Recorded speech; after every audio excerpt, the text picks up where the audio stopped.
কম খুলবি না, আমরা কোনো টিম মারবো না, পুরো টিম মারবে না। হ্যাঁ, পয়সা খরচ করবো না, পুলিশ আসবে তুলে দেবো। পার্টি করি 90 সাল থেকে পার্টি করি।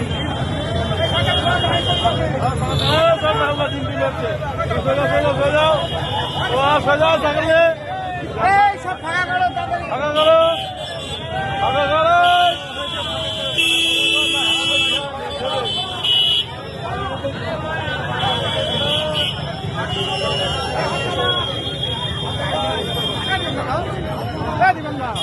রানাঘাটে আজকে যে শহরে একটা কাউন্সিলরের উপর যে হামলা হয়েছে সেটা আজকে রানাঘাটের ৮ নম্বর ওয়ার্ডের সাধারণ মানুষ তার উপর হামলা চালিয়েছে এবং ভারতীয় জনতা পার্টির কোনো কার্যকর্তারা এর সাথে জড়িত নেই এবং ভারতীয় জনতা পার্টির কার্যকর্তারা এই নীতিতে বিশ্বাস করে না। আমি ভারতীয় জনতা পার্টির উত্তর পশ্চিম মণ্ডল ৫-এর সভাপতি হয়ে রানাঘাটবাসীকে বলতে চাই, আপনারা বিভ্রান্ত হবেন না এবং আমাদের রানাঘাট শহরের এই যে ভারতীয় জনতা পার্টির কার্যকর্তাদের উদ্দেশ্যেও আমরা বলতে চাইছি, আপনারা কোনো তৃণমূল কংগ্রেসের কোনো নেতৃত্ব বা কোনো কার্যকর্তার গায়ে হাত দেবেন না। এটা ভারতীয় জনতা পার্টির রাজ্য সভাপতি বলে দিয়েছেন।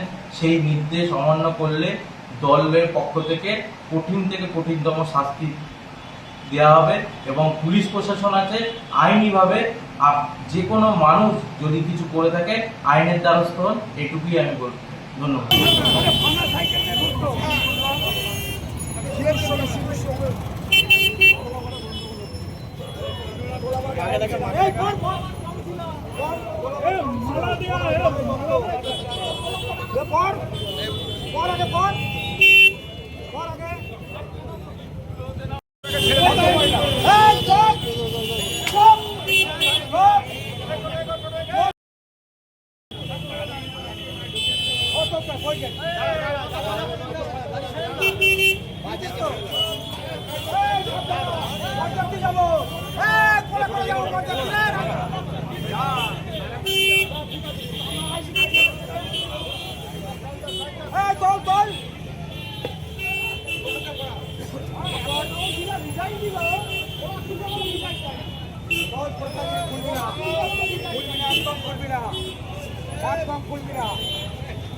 আমরা কোনো টিম মারবো না, পুরো টিম মারবে না।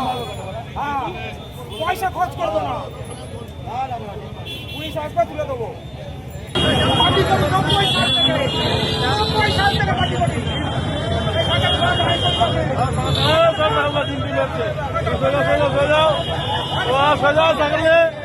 এই সব ফাঁকা করো, ফাঁকা করো, ফাঁকা করো।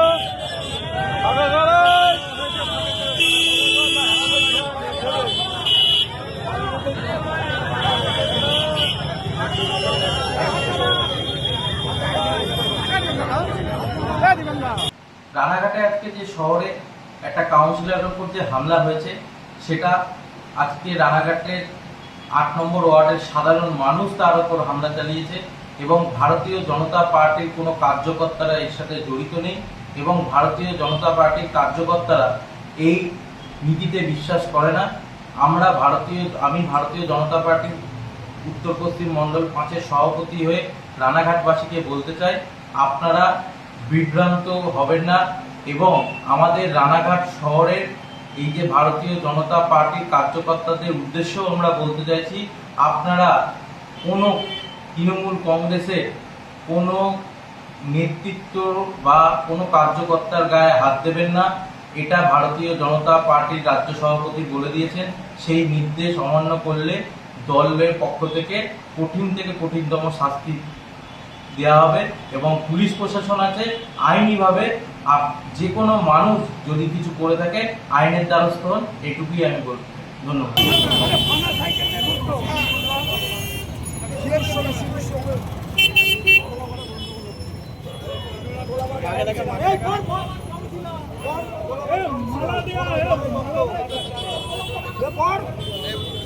পর